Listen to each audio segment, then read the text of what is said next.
So you've decided to pick up the flute again. That is amazing news and you made the right choice. But let me have a guess. That first practice session back probably felt a little rough. Coming back to the flute after a long break can be super frustrating.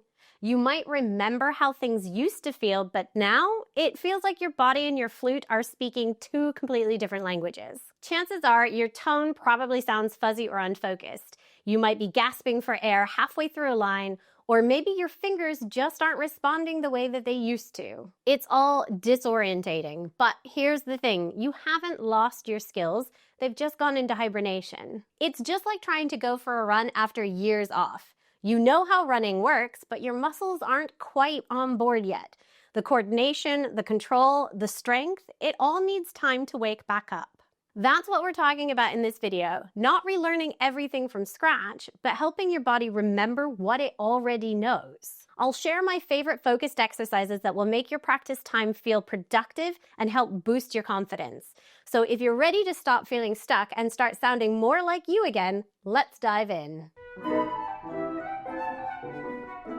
For the first exercise, let's start with one of the biggest challenges returning players often face, refinding your embouchure. When we haven't played for a while, we tend to try too hard to make a sound. It's almost as if our brain thinks we need to engage with every single muscle in our face just to get the note out. This often results in a pulled back, tight embouchure that makes everything from tone production to dynamics and register changes feel unnecessarily difficult. That's where this exercise comes in handy. I call it the monkey face E-flat exercise because that's exactly what I look like when I practice it. This might be a super weird exercise, and honestly, you'll probably want to make sure you're practicing somewhere no one else can see you, but I promise it works a treat. It's a simple but powerful way to reset your embouchure. Here's how you do it. You start by playing the third octave E-flat, which is the one above the staff. It's one of the most responsive notes on the flute. So as long as your airspeed is fast enough, the note will speak even if your embouchure is completely relaxed. And that's the whole point. Let your lips fully relax, like comically relax. Don't worry if the sound is fluffy or airy, that's fine. The goal here isn't beautiful sound, it's to release all that extra tension you might be carrying without even realizing it. You might notice that when you do this, there is some space between your lips and your teeth. Your mouth might even look a little, well, monkeyish. That's actually a good sign. It means that you're not gripping or over-controlling your embouchure. Once you've found that relaxed, airy tone, you can start to gently refine the sound by focusing on just the small ring of muscles in the center of your lips. I like to call these muscles rather uncouthly my cat butt muscles, because it looks like a cat butt. Keep the corners of your mouth soft and only shape the very center of your embouchure to control the aperture.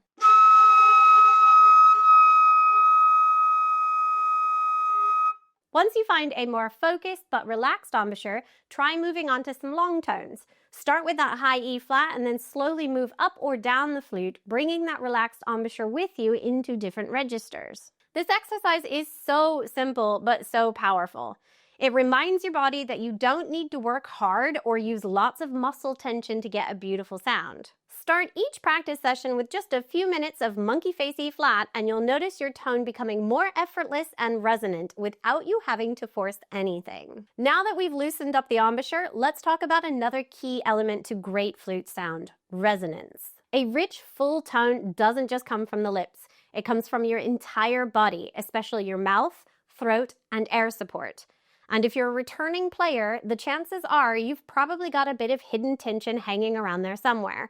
A tight throat, a closed mouth, a tense jaw. Any of these can really limit your resonance, even if everything else is working fine. The flute doesn't have a built-in resonating chamber like many other instruments. Instead, we are the resonators, which means that if we're tense, we're literally dampening our own sound. This next exercise is designed to open everything up so that we can project our beautiful sound. For this exercise, we're going to do some singing and playing, and trust me, it works wonders. Here's how you do it. You start by playing a note that sits comfortably in your vocal range. Now try singing that same note. Can you sing and play at the same time?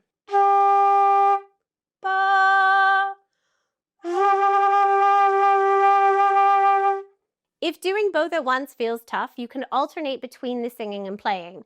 Then keep switching back and forth, getting a little bit quicker each time until you can smoothly blend the two together.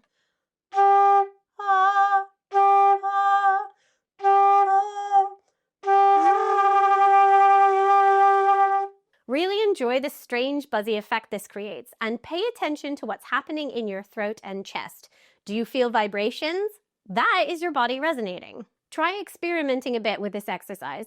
Open and close your mouth slightly, like you're creating more space between your top and bottom teeth. Keep your tongue low and relaxed. And how do these change your sound? Once this feels more comfortable, you can apply this technique to long tones, scale exercises, or even short passages from pieces you're working on to help open up your sound. So why does this work? This exercise forces you to open up your throat and engage your breath support in a more natural way. When we sing, our body naturally creates space for the sound to resonate. We open our throat, relax our jaw, engage our breath support, and physically feel the vibration of the sound in our chest. These are all exactly what we want to do when we're playing the flute as well. This exercise encourages all of that openness and connected airflow. And even though it might sound odd or a little bit goofy, it's actually incredibly effective. In fact, this is one of my go-to bad tone day busters. Now that we've worked on tone and resonance, let's shift our focus to finger coordination. If you feel like your fingers are sluggish or messy compared to what they used to be, you're definitely not alone. Many returning flutists find that their fingers feel disconnected from their brain, like they know where to go but just can't move fast enough to get there smoothly. The problem is often excess motion. Fingers that rest too far away from the keys or move in uneven, jerky motions will always slow you down. That's where the glued finger exercise comes in. This exercise will help you refine your finger technique, conserve movement, and develop the precision needed for fast, effortless playing. Here's how to do the exercise. Choose a scale pattern or tricky passage. It should be something that challenges your fingers but isn't overwhelmingly difficult. Now, imagine that your fingers have been super glued to the keys. So even when your fingers are not pressing down a key, they're still in contact with it. Every single one of your fingers. This is surprisingly difficult. Now play the passage slowly and deliberately, making sure that your fingers stay connected with each and every key. And when I say slowly, I mean painfully slowly. You'll need to because this is hard. Speed is not the goal here. Controlled movement is.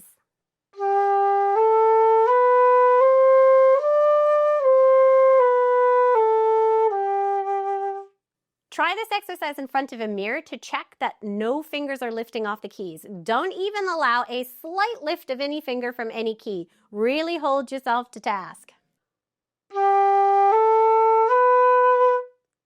I've gone too far, so I have to stick that finger back on the key.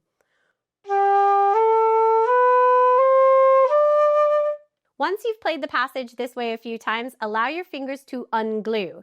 They can now move more freely, but try to keep them close and controlled, not flying all over the place. So why does this exercise work? One of the biggest culprits behind slow or uneven technique is wasted motion.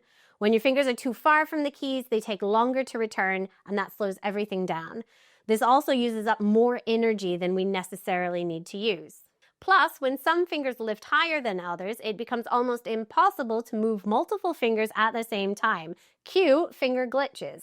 This exercise trains your hands to move efficiently, eliminating unnecessary movement and making transitions between notes much smoother. If you practice this regularly, you'll find that your fingers feel lighter and more responsive, making fast passages way easier to play. Try using this exercise as a warm-up before tackling any tricky technical sections. You'll start to see a real difference in how easy your fingers will start to feel. Now that we've worked on finger control, let's turn our attention back to embouchure flexibility and register transitions. One of the trickiest things about coming back to the flute is playing smoothly across octaves. If you're struggling with tight, high notes, cracking between registers, or an overall lack of control, this next exercise will be a game changer for you. When we play the flute, we change pitch and register by adjusting air speed and air direction. Our embouchure helps assist us with those changes, but it's worth remembering that those changes come from the air, not the mouth. So if we concentrate on mastering the changes in airspeed and direction, we'll have much smoother, effortless high notes. And that is exactly what this exercise is all about. Here's how to do it. Start on the lowest note you feel comfortable playing, such as a low C, C sharp, or D. Without changing your fingers, increase the airspeed and adjust your air direction so that your air is angled slightly higher.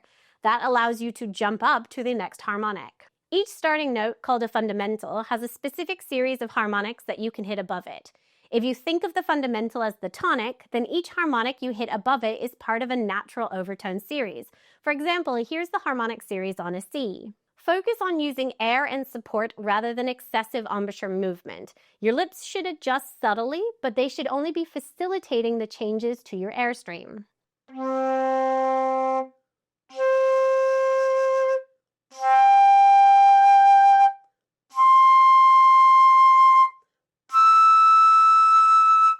As you hit each new harmonic, really notice how much or how little you need to change your air to get there.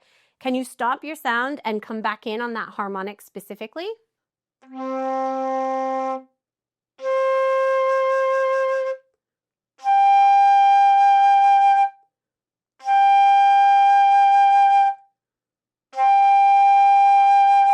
Try slurring between the harmonics, aiming for a smooth, controlled transition. It should feel fluid and intentional, not forced.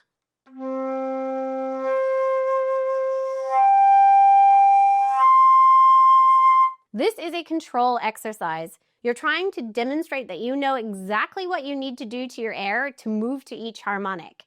If you find yourself just blowing harder and hoping for the best, you're not really getting the benefit of this exercise. This exercise works because many players assume that jumping to high notes requires more embouchure effort and stronger air force.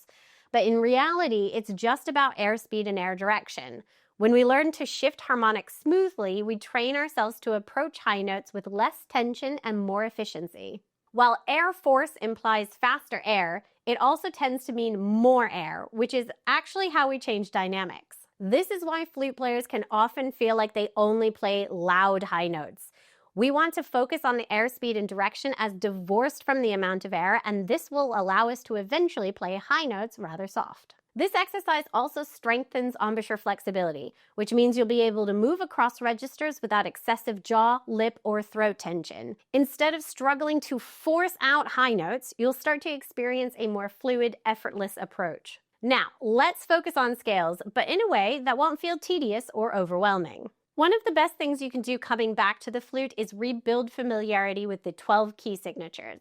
However, if you haven't played in a while, full scales can feel intimidating, especially in the trickier key signatures. Instead of diving straight into long scale exercises, this exercise will help you ease back into scales by playing manageable 5-note patterns following the circle of fifths. By breaking scales down into bite-sized chunks, you'll not only improve your finger coordination, but also reinforce key signatures in a way that feels natural and intuitive. So here's how you do it. Learn the 5-note pattern, the first 5 notes for every major scale going around the circle of fifths.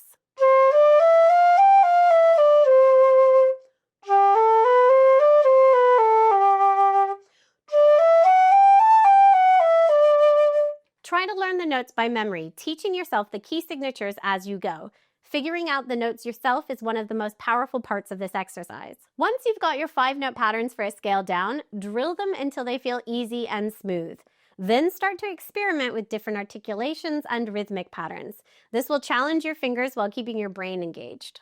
This exercise works because jumping straight into full-scale patterns can feel overwhelming, especially if you're not quite comfortable with all of the key signatures again. By limiting each scale to just 5 notes, you give yourself a manageable challenge, but one that still reinforces finger technique, scale familiarity, and key awareness. This exercise also trains your brain to think in key signatures rather than just relying on finger memory. And by moving through the circle of fifths, you're also strengthening your ability to transition between related key areas. So there you have it. These 5 exercises might seem small or even a little strange, but when you use them consistently, they make such a big difference to your playing.